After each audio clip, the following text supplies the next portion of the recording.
Noon guys, ilang beses na akong nagkajowa ng may asawa. Real talk to. May isang naging jowa akong babae noon na doon kami nakita sa ibang lugar. Tapos dinala ko dito sa amin.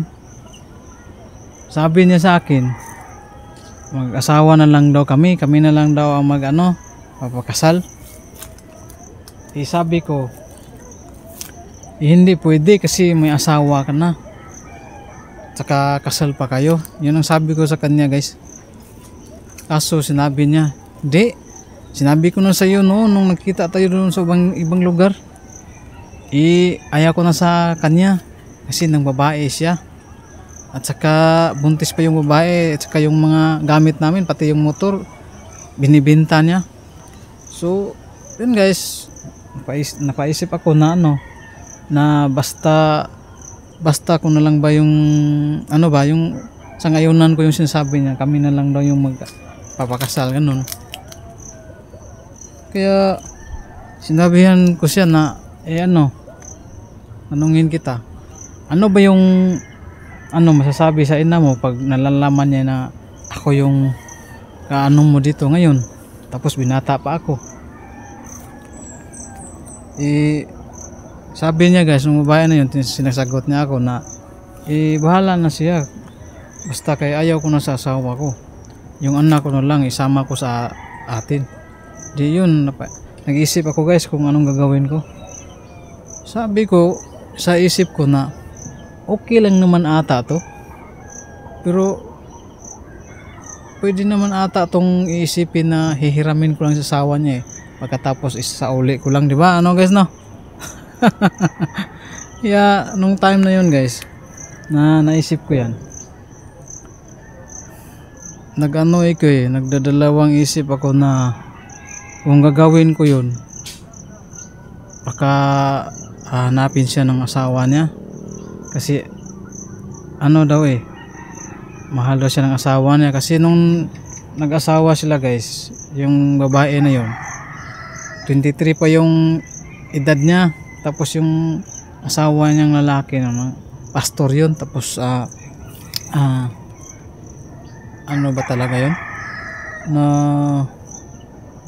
na ilang taon ba yun siya, 50 mahigit guys. Malaking nila, agwat sa nila, edad nila. Kaya iwan ko lang kung bakit nagawa niya yun sa asawa niya, porket malaking edad ng asawa niya, parang inayawan na niya ba. Kaya naisipan ko na hindi ko lang yung gagawin yung sinasabi niya, kami na lang mag-aasawa magpapakasal, saka yung anak niya sa amin na lang. Sinasabihan ko siya na wag na lang ata, kasi baka magagalit yung asawa mo saka sa ina mo, pati yung anak mo lalaki pa naman yun. Nung time na yun guys, yung nagkakilala kami sa ibang lugar, 2010 yun. Tapos tinala ko siya sa amin 2012. Tapos nung time na yun 2012 naghiwalay kami. Isang buwan lang kami nagsama dito sa bahay na tinitirahan ko. Tapos ang nangyari nung time na yung paghiwalay namin, laging tumatawag yung ina niya at saka asawa niya. Sinabihan ako, pinapili niya ako, at sinabihan ako na, oy, ikaw lalaki, binata ka pa pala, bakit pumapatol ka sa anak ko na may asawa na to, may anak pa. Sabi ko sa kanya, kung sa pagmamahal lang ang pag-usapan walang pinipili, pagmamahal yung pag-usapan. Lalo na't ako, pag magmamahal ako, walang problema, hindi ako mamimili, basta mahal ko yung babae. Kahit may sipon pa yan sa labi, may sipon pa yan sa niya, or may gatas pa sa labi, may hindi ko yan ibabali, hindi ko yan isipin, kasi basta mahal ko siya, ganun lang yun.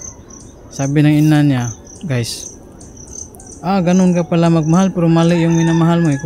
Sabi ko, oo nga yung mali nga talaga yan, naisip ko nga ngayon pero wala na akong magawa kasi mahal ko siya. Tapos sinabihan ako sa asawa niya guys na, ikaw lalaki, bakit ka pumapatol sa asawa ko? may asawa na yan, yung babae na yan. Sinabihan ko siya na mahal ko kasi siya, bay. Ganun lang. So kung mahal mo yan, di hiwalayan mo. Yun, naisipan ko na oo nga bay, matagal ko na siyang pinag-isipan na hiwalayan ganyan ko yan kasi may asawa na siya, pero ayaw niya bay yung sabi niya guys, ng asawa ng lalaki, pinagbantaan niya ako, pag hindi mo hiwalayan yan, pipili ka. Basta pinapili niya ako guys, kaya nahirapan ako nung time na pinapili niya ako. Kaya nasabi ko na iwan ko kung magpatuloy ba, pero nung hindi naman kami totally nung naghiwalay guys. Tapos nung 2020 nga nag-contact nga kami, nag-message, tapos 21, 22, 23, tapos sinabi niya sa akin na papunta na siya sa amin sa bahay uli. Sabi ko sa kanya, wag na kasi makakapanakit lang tayo ng tao, ayaw ko ng ganyan. Sabi ko sa kanya guys, kaya pinutol ko na talaga yung kung ano mang ugnayan namin ng babae na yun, kasi ayaw ko na nga saka mahirap pag ganyan, masasaktan lang ako pag siya yung maging